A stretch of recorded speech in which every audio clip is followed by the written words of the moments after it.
What if the one thing that was meant to break you had the power to help someone else to survive? Welcome to Healing Through Chaos, the podcast where pain is transformed into purpose through powerful storytelling. It's the one place that you'll find licensed professionals and survivors meet at the same table to talk lived experience and expertise. I'm your host, John Tay, and this is where your healing journey begins. On today's episode, we talk mental health recovery with licensed marriage and family therapist and transformation coach, Miss Elizabeth Cappelletti. Elizabeth, Hi, thank you so much for having me. thank you so much for being here. You ready to get into today's conversation? Yes, I am. Perfect. Let's go. So, can you share a little bit about your early experiences and what initially drew you to mental health and therapy? Yeah, a lot of us are wounded healers, so a lot of us have our own journey that we've been through with a lot of chaos. So I had a lot of that, and I think I set out originally to parents and families not to do the same stuff that I grew up with, being brought in the middle of everything, and probably try to teach conscious parenting, even though I didn't know that's what it was called at the time. And so when I went into this work originally, working with kids, really the level of intensity that I was working with, like, just tore me apart. I was working in the highest level of care before residential, and I think I wanted to adopt every one of the kids. Like, it was just some pretty heavy stuff. And so I actually had to take a break and go get my own mental health help because I had struggled with an eating disorder that just tanked after I had my master's degree, and I'm, like, out in the world trying to help people because I thought it was my job to fix everybody, so I had to learn the hard way. It's not my job. I see you have a cross around your neck, and that's, like, God's job to do. I truly feel that. I am a conduit. God works through me, but I cannot just fix anybody. I took a break, and then I answered an ad that was working for adults because 'cause I'm like, "I can't do this kid thing," and then they're like, "Actually, it's working with kids, but not at the level you were. So just try it." And I'm like, okay. And I loved it. It was great. And I worked there for a long time. And then I went into private practice. My practice for a long time has really been working with kids, teens, adults. And now, because I have three kids and my schedule is what it is, I mainly work with adults at this point. But the journey through all of that, I started learning so much about the body mind connection. And before it was like even a thing, and meditation and mindfulness. And I specialize in integrative and holistic medicine for mental health. And if you go on my website, I'm trained in so many different modalities you probably saw, like hypnotherapy, MDR, brain spotting, sound healing, breath work. I'm always learning and growing. And over the last like year and a half, life coaching, because as I've evolved in my own life and stepping from this place of overcoming and to evolving, really, I am like, I don't need a therapist, I need a coach. And then as I got that, I'm like, oh my gosh, like I've already been doing coaching and the therapy that I do anyway, but like really having that be the foundation of just like really moving forward and not just trying to learn how to walk, but actually fly. And we have a lot in common because I too thought at one point that I could fix everybody and it was my job to fix everybody. And sure enough, I ended up in pure chaos. So I totally identify with that. And what it does is send you directly on your own personal healing journey to where if you're willing to go on it, you can end up becoming a therapist or a transformation coach. And Yeah. a little bit about my background, I was majoring in counseling. I switched over to psychology because of just seeing how the system pretty much was broken. And so I'm definitely in it with you when you go on that personal healing journey. It puts you back at the center core of what you're really here to do. Now, what were some of the personal challenges that you had to face before you found your path to healing? I struggled a lot with anxiety, and I mentioned an eating disorder that really started when I was around 14. And it was something that for about 10, 12 years, it was different times of this. And so getting a little bit of help, getting a lot of help. And that was a huge thing. But at the core of it, to be honest with you, was anxiety. So even when I got into recovery from the eating disorder, like even though those behaviors stopped, I still had this like anxiety that was just underlying over everything. And to the point that I didn't even realize I was having anxiety. Like I knew when people talk about panic attacks and stuff, they didn't have names for that when I was a kid and when I was younger. So it was like I was just completely losing my crap and like hysterical crying and couldn't breathe. And I didn't know to name it that. It was just like it was just a Tuesday. You just got pushed through.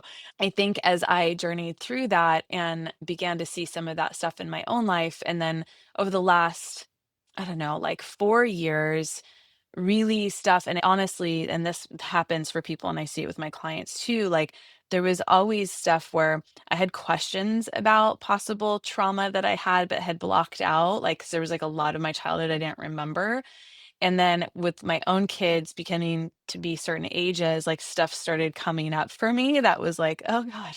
Like some of it was just very somatic, like things that I like feelings in my body that I'm like, and as I started to face it instead of run away from it, even though it was really challenging, that is when some huge transformation and healing happened for me. And I feel my relationship with anxiety really started to shift and change. And so, even though anxiety can still come up for me from time to time, it's not my baseline, which is totally a trip to be like. And actually, about a month ago, I had too much coffee. I made this like cowboy coffee because I don't have a coffee machine. I had forgotten the last time I drank it all, forgetting that was like I split it with two people and I like drank it.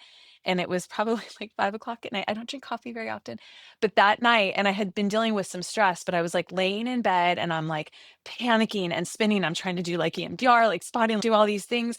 And I was like, my whole system was just on overload and stress and panic, and even though it was horrible in the morning, when I finally did get like maybe an hour of sleep, I was like, I used to function like this all the time. Like, I would freak out and be up and worry about the smallest thing, people pleasing, perfectionism, like all of those things. Now, done beats perfect. I would be like, I'm going on these podcasts and doing that. I was too scared to do that before. What if I mess up? What if I say the wrong thing? I'm like, F it, whatever. Who cares? Just like those shifts that have happened in me are like incredible. And that came from facing honestly, like the demons I had been running from, those things that the monster under the bed that I was too scared to look at. But once I did look at it, what I see is like a return to self and like me holding space for Elizabeth, me holding space for little me. And it's going to make me choke up to think about that, but in the way that I do for my girls, because nobody did that for me. And so I had to, and then maybe you relate to this, or I know a lot of people relate to this survival of like, I have to disconnect from self because these people are that's the only way I can stay safe. And so it just like when I could hold space, and there's been a lot of center family system work within inner child work that I've had to do for myself. Like I was talking to people, something as simple as like, I have to pee, go pee. Stop waiting like 45 minutes to finish whatever you're doing or having this conversation with this person for them. I'm hungry. Stop and eat. Like I want to say no.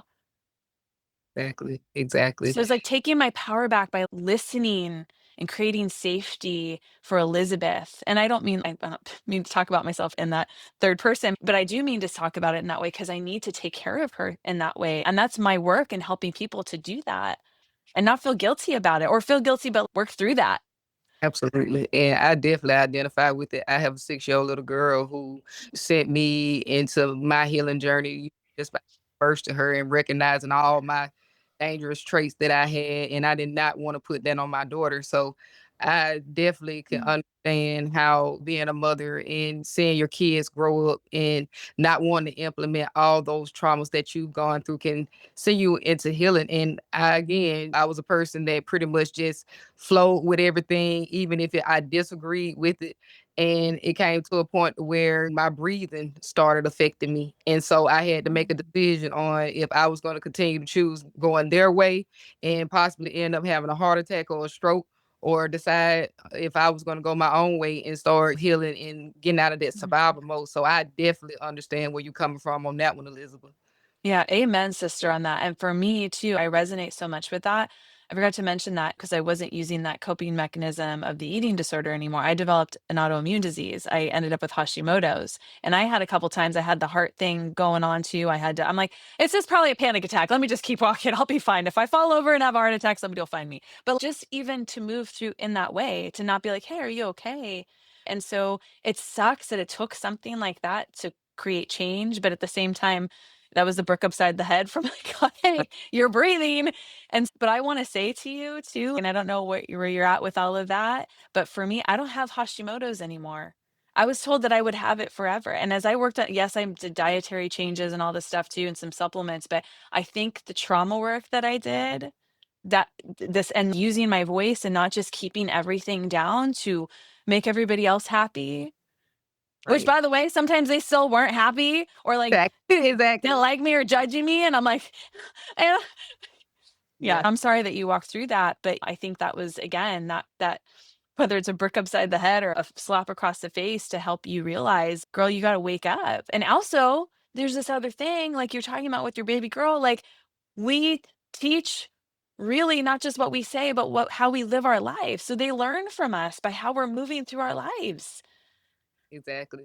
And that was the one thing that I did not want my daughter to do, grow up feeling like she had to be silenced, growing up thinking that she had to fit in, things like that. And I'm getting better with my breathing now, just constantly doing my breath work every single day, taking those breaks when I need them. I let everybody know that I do have days where I just need constant rest, just not Yep. doing absolutely anything. And I now take those days. I used to be just like you, Elizabeth, you got to push through because it got to get dead anyway. But Mhm. it really affects your health. It will sit you down pretty much if you refuse to acknowledge it. So let's talk about, was that the aha moment that helped you move from survival to self empowerment? I think that there's been a few through the years. I think when I got really real help for the eating disorder, I was probably 25, 26. And for those of you who don't know, I know there's a lot of conversation about control. And that really was at the basis. I couldn't see that, but in my relationship, he was my boyfriend at the time, he's my husband now, but I was anxious all the time and it was showing up in our relationship and control issues. And he wasn't perfect either, but and so he was like, if you don't get help for this, I can't be with you. And I was like, what? And I started a treatment program. I actually went down to the hospital to see if I could get into their I think I needed to lose another 5 pounds in order to qualify. I'd lost 20 pounds in 2 weeks. My hair was falling out. It was bad. They're like, "You don't qualify yet. Your BMI has to be your body mass index has to be a certain place." I did an intensive outpatient program and they're like, "Yeah, don't bring your family. Do you have another support system?" Because it was so chaotic and that wasn't really supportive to me. And so he came to the sessions for the family part of the sessions and I'm very grateful for that. That was a big piece, but I think when you ask that question, like the specific big change in my relationship with anxiety, that's been over the last few years and me really finding my voice. And even me wearing this red lipstick is really a symbol of that's a bold statement. It's beautiful. For me, it feels like a bold statement. I feel like other people would wear a red lipstick. It looks great, but for me, I was like, I don't know. But it's this I'm not keeping my mouth shut anymore. And it might be hard for me to, but I found my voice and I'm going to use it. And even on social media, I was posting stuff to help people, but I was staying very neutral because I didn't want to upset anybody. Being mindful about how I talk about spirituality or God, I don't want to offend anybody. I'm like, I gotta share my light. And somebody might not like it. I had one time I went on and I shared about how I found my voice. And you gotta love the trolls. This guy's, oh, great, you found your voice. You might want to spend a little time working on your face. And I was like, what? Wow. And then I deleted the comment, I blocked the guy, but I'm like, ouch. And I was scared of that. I was scared of that. And now I can't say I'm not scared of that, but I'm not as scared of that. And that says more about that person. I'm coming on sharing light, sharing my journey and what I've walked through to like how you just described the whole beginning of your podcast of it's like turning the mess into a message. And if you don't want to hear it and you don't want to work on it and you want to put me down for sharing my light, that's about you, buddy. Absolutely. And I identify with that as well. My Take Corner blogs page is pretty much a very controversial blog where I talk about all the hard topics in mental health, even if that's talking about people in the relationship with therapists and building that Mhm. therapy with clients, or taking up for life coaches, or just having those conversations that surrounding around mental health recovery, stigmas, you name it. And And I did. While I was in the counseling program, I felt like I was silenced. I had to act this way. I had to sit up this way. I couldn't speak that way. And walking away from that, I gave myself the freedom to literally be myself and speak on my own personal journey because I had mhm. therapy and things like that. And sure enough, I found my people, and I've gone through a few hate comments myself, but Mm. I dealt with hate comments on social media for almost a decade now. I literally learned how to build a little bit of tougher skin Yeah. and a whole lot faster than because back in the day I used to just sit there and argue with people, but now I just hit block and delete the Yeah. because peace means everything, especially Yeah. your own personal healing journey and telling your story. You're not really out here to impress everybody. You're just looking for those that identify with your message. Yeah, that need to hear it. And I think what you were saying too, I think that's also another piece of shifting into the transformational life coaching too, because I don't know, there's so many things you have to be a certain way and I can't show all sides of me. And it's just these certain things I felt bound. I can't see people beyond the state of California. And if I have a client I've been working with for years and then they move, oh, sorry, I know you're going through a big transition, but I can't see you. And so it's been this shift for me, I think, to be able also to not feel so bound and be able to just speak my truth. And I think one of the things my clients have loved about me anyway is I'm real. And I do share some of my stories if it's going to be helpful to them.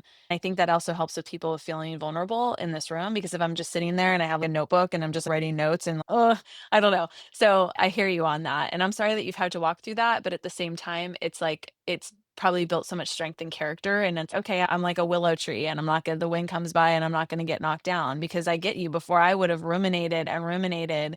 And when you start setting boundaries with people and making these changes and using your voice, no, I don't like that. No, that's not acceptable. You have to deal with some people not liking that. The people who benefited from your brokenness are going to have a problem with you changing, right? Absolutely. Every time. And that's literally a lot of current licensed therapists out there. They're stuck in that difficult situation of being bound to a state that, again, their clients move away, or they just might be on vacation one time and meet a person who needs therapy and wants them specifically, and they can't. Hmm. So you see a lot of licensed therapists moving over into that coaching as people are gonna always be judgmental towards this. But at the same time, I think that those professionals that are switching truly understands the meaning of helping others and really want to serve in the best way possible. And Yeah. that's literally one of the things I hated about being a licensed therapist is you can only do it for a certain amount of people. And that Mhm. just right with me either. I definitely agree with you on that one, Elizabeth. Now we're going to talk about you being a therapist as well. So what Yeah, of course. did your professional training as a mental health therapist inform or influence your own personal healing? Oh, honestly, so much, because I was on, and then it was so funny because whether it's for my clients or people that I love in my life, I went on this journey to try and find everything that I could to help them with anxiety. I got trained in EMDR and the brain spotting and the learning about the body mind connection and the acid reflux and the sound healing and the breath work and the ketamine. I'm trained in ketamine assisted psychotherapy. What I found was healing for myself, which is core for me to be able to help anybody else anyway. But it's like now it's an even exponentially greater level than it was before. Absolutely. And I think that's another key point that a lot of people don't understand is when it comes down to being a therapist, your education and learning just continues on and on, even after you become certified. And I think that's where a lot of therapists are having trouble right now. They're not extending that education and knowledge into other aspects, and it can ruin easily that therapeutic alliance that I was talking about earlier, because you just don't want to see certain approaches, or you think certain approaches are against your religion or whatever your case Mhm. may be. But in Mhm. reality, it's one of those techniques that can help your clients and your clients may be familiar with and would prefer. So again, I thank you for telling our audience, because those areas that she just named, y'all, aren't easy areas to get certified in. Mhm. And it takes a lot of training and a lot of time. So again, my therapists out there, if you're not continuing that education after you get that license, you're gonna be stuck behind. And I know you do have to have a certain amount of continuing education credits in order to. Yep. So make sure you're checking with your state boards to make sure that you're getting those credit hours that you need to continue on that learning. Because if you're in the mental health field, you're gonna be a lifelong learner, because literally everything is changing. And we've had COVID, we've had the opioid epidemic, and professionals have had to adjust to what happened in society. So definitely Yeah. extend education. And really open up yourself to what you can gain from it personally, like opening up to that, right? So I do one and then I'm like on to the next. I'm like, oh, what's next? That sounds exciting. PRT, which is pain reprocessing therapy. And it's like really a form of somatic therapy. And it really brought in some stuff that I already kind of knew, but I spent like $1,000 on it because one of my clients was like, hey, can you get trained to this? I'm like, I'm not going to just read the book and do it. I need to do the training. And but again, even with that, I found it helped me. Like even with things like menstrual cramps, I'm like, okay, let me just notice the pain. What does it feel like? What feels like pressure? Where is it? How far out does it grow? And it started to resolve and alleviate. And I have been using that type of somatic awareness with clients too, like noticing as they do the body scan, like sometimes that will just release stuff, but this is really spending time in there and with not intensity, but just observing. And I can't tell you how cool it's been with the clients just coming in and where do you feel the pain in there? And then it just like, dissipates. Like it's not there anymore. It's so cool. It's like a magic trick, but it's just about this is even the work that I do, this core of not ignoring our body, not just taking an Advil or some painkiller, but my body is actually telling me something and it's whining, it's screaming at me. What do I need to pause and hear it say? whether it's a trauma that I had from 40 years ago or something that just upset me in a conversation. Our body and mind are connected. And so if we stop hitting the mute button, there's something to be heard there. But through all of this training, it has been, yes, it's been so great for my clients, but it's been amazing for me. Absolutely. And a lot of people say that's against the law, but I too, when I was going through my classes and stuff like that, I was healing myself because it helped me identify my own personal biases. It helped me realize where I needed healing. And sure enough, I learned breathing work. I learned how to facilitate in groups and how to question about yourself. I learned a lot of different things that help me now to collaborate with other professionals. And even on my podcast, it has literally helped me set it up in a way to where it's a support system more so than a transactional type of thing Mhm, between me and my guests, because I try to keep in touch with all my guests even after mhm, the podcast episode. But it humbled me and I feel like I healed in the process of it. And so if you're out there and you're currently in school and going through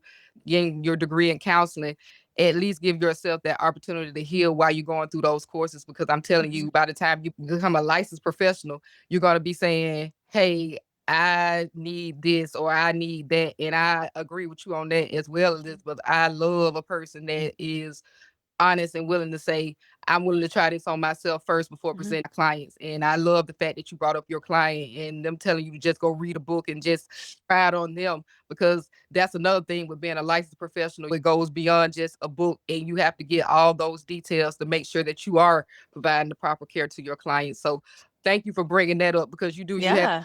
professionals go out there, take a 2 hour course, and next thing you know, I'm certified and I'm an expert in it. And sure enough, things go wrong with their clients. So that's a great point to bring up for our audience. Yeah. And also even bringing up the coaching, I'm sure there's a lot of great coaching programs out there, but they're like months or a weekend. Yeah. And people have no problem paying $1,000 to go see somebody that's their coach, which is great because you're going to listen, but you're going to listen and you're going to implement whatever this person who's been trained for a weekend or 3 months. So I'm like, I feel like those of us that are therapists that are transitioning into this life coaching, it's like a whole nother branch. And I'm sure those people have had amazing life experiences and stuff, but it's really important that, and even for those of you who are therapists, when I tell people, I'm like, the best thing you can do is work on yourself. You go to those trainings if you can find somebody you feel comfortable with, because usually you practice on each other. Be vulnerable and willing to change. And if you're not, you got to take a look at what's going on and unblocking. I'm sitting in a room expecting this person to share with me what they've got going on. And like sometimes we all have stuff. All of us have stuff. None of us are exempt. Some of us have more stuff than others. But And one thing about me, and everybody knows I love this, is a lived experience professional. So let's talk about that for a second. How do you integrate your lived experiences into your coaching practice to help others step into alignment and empowered lives?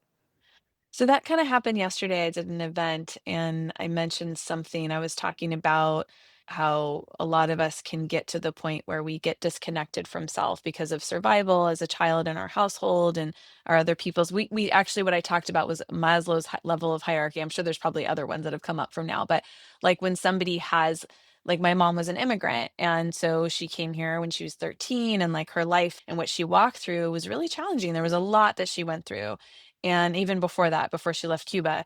And so her foundational issues of just like survival, right? And so in that space, there wasn't space for like feelings and emotions and all of this stuff. Like I think to myself, like sometimes when kids are like whining and crying because the temperature is off or they don't like the food, can you imagine living in a place where a kid cries and that could mean death, right? You're now signaling that somebody's here and you're hiding or whatever. Think about some of these other countries in the world where war is happening. And it's like you got to shove it. I have a client that I was talking to today, and she said that her husband's motto was put all those feelings in a ball and shove them deep, really deep inside, and just he comes from Irish descent, right? And the Irish are known for their drinking, right? And so, but there, we could probably say that in a lot of different cultures, but they're just, so you have this generational trauma that's passed down and it's like pushed down. And so I had talked about some of that, and it doesn't have to necessarily come from your family comes from another country, but I just was mentioning this and I said that's something that I grew up with too. And in order for me to be okay, there's now this like thing called traumatic intelligence. I don't know if you've heard of that, but I'm like, oh yeah, an intuitive empath. But it came from being in this home that I had to read what was going on in order for me to be okay. And so what I grew up with, and many of us grow up with, is like I'm okay if you're okay. Because if you're not upset and yelling at me, or you're not withdrawing your love, or you're not beating me, or you're not whatever it may be, then I'm okay. And that becomes a real survival mechanism. And so, just like that, something as simple as that, like I slip in this little piece of what I've walked through, or this ended up as an eating disorder for me because I showed, and then people are like, oh, yeah, oh my gosh, I relate to you so much because I think I went through this. And it all kind of ties in. And whoever I'm working with that comes through this door, I feel like God brings me the people that are needing to come with me, which is actually really interesting because when I was uncovering a lot of the trauma, I can't even tell you how many people were coming to me that was like all of a sudden this sexual abuse stuff all over I'm like, what is going on? You got to look at it. You got to take a look. It's time. But coming back to that, this place of losing your voice and not using your voice and just saying yes and okay and all these things, and even being disconnected from what it is you want and know, or what you want and what you feel. Like I find that a lot of people do. How are you? What are you feeling? I don't know. What is it? I don't know. They're looking for you. Okay. Yeah, and so I have to teach people literally, and this is this whole nervous system regulation and starting to connect with, okay, what do I feel? I don't know what I feel. Okay, do you feel pressure? Do you feel heat? Okay, I feel this tenseness in my shoulders. Okay. And then we have to start to learn what are the emotions? And then what is it that I want? So I weave in these things kind of as it comes up. And I think I've been doing this for so long and I'm so intuitive and sensitive. And honestly, the more I meditate and stuff, the more intuitive I even get, which, it's whoa. I just feel, I don't know how to explain it. It just the right time, kind of integrating it when somebody feels stuck. And it's like how I feel like my vulnerability can help them to be vulnerable. It's like a friendship in a way, but it's not a friend. I mean, it's different. I'm not going to go throw all my stuff in there. But how do you develop a friendship? You need to see that the person is a safe person. And that's actually been a really interesting theme. I've been talking with people about safety within ourselves. If I think about what's a safe person, hopefully it's going to be, if I were to ask you, let me ask you that question. What's a safe person to you? What would be somebody that you would describe as safe? A person that's honest. If I'm having a conversation with them, and because I've been in the same type of situation in a therapy session where I felt like I was just laying it all on the table and my therapist was giving me nothing back, but surely she started to self-disclose in those areas as well to help me not necessarily validate, but help me see that I wasn't alone. So at that point, Mhm. I had space to tell her what I was going through. She also listened. She Yep. provided a safe space for you to share because you didn't feel judged. And partly what helps you to not feel judged is her sharing a little bit. Oh, she went through that. She's not judging me for this, right? But it's a place where you can share and feel like the person is listening, you're being heard, because we don't feel safe if somebody's not listening to us. We have, whether it's a parent, a partner, they're judging, they're getting defensive. And so I come back to this place. It's like this return to self is about, and elevate is about being able to hold space and create a safe space for yourself. Because if you aren't even holding space for yourself to feel your feelings, it's not safe. It's like an abandonment of self, which many of us, again, out of Mhm. survival, had to do as a child. Absolutely. Or as we learned later on and we grew up in different relationships or whatever it may be, because it can happen later in life too. I know we don't want to be like, oh, I don't want to spend all this time in childhood. But sometimes there's threads that really pull that need to be worked on. And some of it's just, okay, I can't fix what happened over there, but I can start to love and nurture myself in a different way. And I love the fact that you just identify all the main skills of a licensed therapist, which is the active listening, because a lot of them are just listening to respond, that literally creating that space to where you can be honest and open. And a lot of people don't do that either. It's just a system of you come in, you answer these questions, and then we moving you on type of thing. And that's literally why a lot of people don't trust therapy or don't come into Mhm. therapy spaces as themselves, because they feel like they're being judged, or they Mm. know nobody cares, or they're just another scientific experiment somebody's trying to fix. And honestly and truly, that is literally what a true therapist is: an active listener, a person that literally can make it feel like you're not being judged. They really understand where you're coming from. And that's why I love lived experience professionals, because it gives them that opportunity to self disclose in those moments. And y'all, in case you didn't know, therapists can self Yeah. disclose in therapy sessions, and creating that relationship. You don't want them to go tell your business, don't you go tell their business either. It's just Yeah. of coming together and creating that therapeutic relationship, as I've been talking about this entire time. And helping you grow and helping you understand, hey, somebody else has been through this too, and they just have that title behind their name. And I'm telling you, it will literally change your life and your whole perspective when it comes to therapy. When you have a therapist that isn't afraid to self-disclose, which is another skill. You have to know when to self-disclose to protect yourself still at the same time. Yeah. It makes me think about the importance of spending some time to be able to talk to that therapist before you book a session, or maybe going on their website and seeing, because on mine, I have my story and I share that.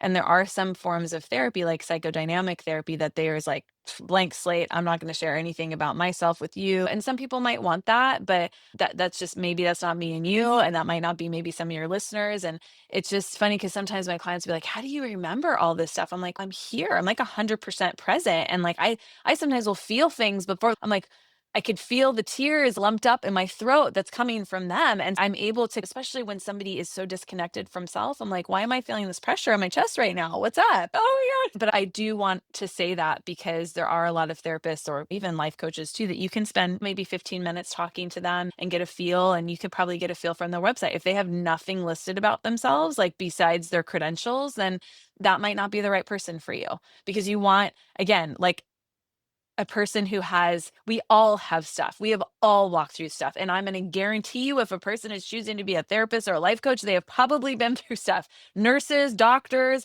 all of those people, like, we choose those fields. And I mean, I feel like it's like we walk through the things to help us, but they need to integrate that work. And it's kind of, I don't know, because if the therapist that you're working on has not worked on themselves, it can come up in ways that are like, not so bueno, not so good. Exactly. And I know a few of those therapists, but I'm gonna move right on to the next question. So let's talk strategy, because I know a lot of people want to know what strategies and tools you use to help clients move beyond survival and reconnect with themselves. I'm like a chef, so I have many tools in my tool bag. But one of the basic ones that I use is just this really strong mind body connection and somatic. And I will include a lot in there, right? So things from mindfulness, meditation to regulating your nervous system. But a lot of the stuff that we talked about, just connecting with what am I feeling in my body? What is it that my emotion is that's attached to that, and what do I want and need? Now, when people get stuck, I can bring in things like EMDR or brain spotting and art therapy to help connect and process emotions. So it just depends on the person. I do hypnotherapy as well, like sometimes when there's some blocks and they're like, I just want to do this, and that's incredibly powerful as well. So I use a lot of different tools. It's not like, it's not, I don't have a necessarily, we're going to do this. It depends. I have this Elevate program that I create, that I do individual coaching and group coaching. And you're working through all of this through the process. It's nervous system regulation, it's connecting with self, it's finding your voice. And these tools will be mixed in along the way, depending. Maybe on one person, I might never use EMDR, especially if they're like, I don't want to do it. But it's just as about learning how to connect with me instead of abandoning self. And how can I regulate my nervous system to be able to do that? Because sometimes even just sitting with me, I can't do it. So this is where the breath work sometimes, and the sound healing and the mindfulness, because some people, just the idea of sitting quietly is like, I can't do that, which is also an indicator that you probably need it. But if I can feel my butt in the seat, if I can hear the sounds around me, if I can feel my breath coming in and out, just those things of getting connected with self, I would say, are huge core pieces. And then there's all the other stuff. And there's a lot of misconceptions when it comes to mental health, and a lot of people out here are playing licensed professionals right now. So let's talk about some misconceptions you've heard about. What misconceptions do people often have about healing, empowerment, or transformations that you want to address right now? Don't just listen to somebody you hear on TikTok. Like, and I'm gonna tell you, Chat GPT and AI is amazing, but it is not the same thing as a therapist or a life coach. And sometimes, whether it errs on the side of being too complimentary all the time, oh, not calling you out on your stuff, or sometimes saying some things. I've heard some stuff sometimes. I haven't experienced that personally because it's been helpful for me sometimes. I'm like, oh gosh, that helps, but it's not the same. Our interpersonal connection is really important. And my aim when I work with people is not to need me forever. It's also so you learn to develop trust in people and start to, because I don't want you to go out and just trust anybody, but if we start to develop this relationship, then you go out there and you start to develop that. You start to learn who are trustworthy people. You slowly start to integrate that and you develop that. So maybe you don't need me anymore. And eventually, I'm always here. You can always reach out as needed. There's nothing wrong with that. And I have some people like, I'm just going to be in therapy forever. I'm just going to have a coach forever. Cool. I'm there for them too. But that's not my aim. My aim is to help with training wheels or to help them to be able to ride on their own. And so just because somebody shows up on a blog or has a lot of followers or whatever, it doesn't necessarily mean that their advice is good advice. Exactly. It's like, I even think about, I've been talking with people a lot about tradition that we learn from our families and different ways to handle emotion. We do these things because we learned it from them and we think that's good, but you start to look, oh shit, but that was not the best way to handle this. I have a really funny story, just real quick, of this woman that learned to cook a roast from her mom. And so her mom, every time she would make the roast, she would cut the end off the roast and put it in her pan and go in. So the girl grows up, she's making dinner, making a roast, and her husband comes along and he sees her cut the end off the roast and put it in the pan. He's, honey, why are you cutting the end of the roast off? And she's, that's what you're supposed to do. That's what my mom taught me. He's, I don't think you're supposed to do that. And she's, no, that's what my mom did every time. He said, you should probably call your mom and ask her. So she calls the mom and asks, Mom, I'm making the roast and he's telling me that I shouldn't have to do that. Why? What's up with that? Why do you do that? She's, honey, my pan was too small. I cut the end off the roast because my pan was too small. But her pan's bigger.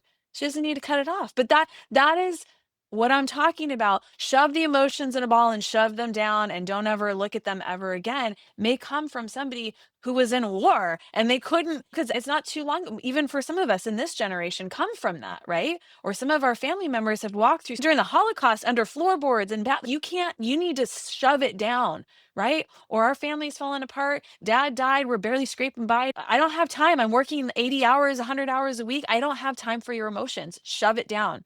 But as we start to evolve and move into different spaces, the information changes. So I know there's some stuff out there that's not good at all. And even sometimes I've even heard horror stories from passed down generational trauma of a parent teaching their kid to cut or restricting diet or just different things and drinking, passing, hey, have this beer at 10. What the? So just because somebody's giving advice doesn't mean it's always the best advice. And also, there's some clinicians who are licensed who also don't give great advice. And a great example, I give a short story too. I was talking to a friend and I was telling her all the things I was going through. And she told me, she said, yeah, all you need is some antidepressants. I take this, I take that. And sure enough, I got myself in therapy. And my therapist went, you don't need none of that. You just need to literally change your mindset and you'll be just fine. And so Mhm. that's what we mean by don't just take a friend's advice. Don't Yeah. look at social media. Don't let your friends diagnose you, your family No.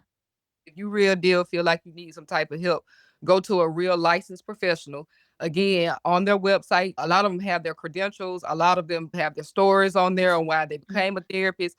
And once you get to that therapist session, my therapist, she went through the whole line of this is where I went to school, this is what my credentials in, this is what I specialize in, and everything. So when you do make that therapy session, you can ask your therapist, hey, what are you certified in? What's your expertise? Things like that. And they should not. Some will, but not all will not feel offended by that question. Yeah. Because Absolutely. my therapist, she just went straight into it. And I've had some people ask me too about what about yourself? Have you done your own work on things? And, and that's an important question. That's a valid question. Very valid. Absolutely. And we've getting closer to the end of our episode. So I want to ask you, how do you hope your story inspires others out there? There's beauty from the chaos. And I think about fertilizer and soil has manure in it. The best of it is cow poop. So in one of my journeys that I did that was so transformational, I saw this fertilizer, this crap that was in the soil and out grew this beautiful, amazing flower. That was me. That is you. That is all of us. But I had to absorb the nutrients. I had to do the healing. I had to look within in order to grow and heal that way. And sometimes I tell people too who are like thinking about being therapists, or like people say I'm too sensitive, or maybe I've been through all this stuff. How can I work on yourself, do the work, because you will become one of the most amazing clinicians because of what you walk through and through the healing. And just because, don't judge me from the chapter I'm in right now for what the next chapter is going to be in my life. I think that's a really important piece.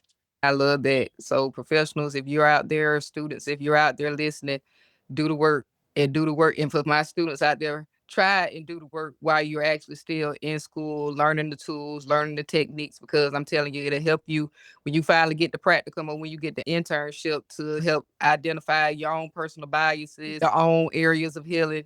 If you're willing to just do the work. And for my professionals out there that haven't done the work, you doing the work can definitely become a better opportunity for your clients and helping you there. Walk Now, the walk, walk the there walk. you go. Don't just. Oh, you got to literally be exactly who you say you are out here. So that's a big controversy, and we're gonna leave that one at that too. But sadly, we have come to the end of today's episode, and I want to make sure I get all of Elizabeth information. So please let us know how we can sign up for your services. Let us know your socials. Let us know all the details. Okay, so I said done beats perfect. I stepped into that place. So my Instagram and a lot of my socials is elevate with Elizabeth one, because without the number one was taken. People are like, what? Elevate with Elizabeth one. And you'll see me, you'll see my face on there. And then my website is elevatewithelizabeth.info, because .com was taken. Again, somebody was like, oh, I'm like, done beats perfect. Elevatewithelizabeth.info. I have individual and group coaching available. I've got some group coaching stuff coming up at the end of this month, and every kind of few months or so, maybe every 3 months, I'll be running new groups. It's a great way to really connect and collaborate with other people on the same path as you.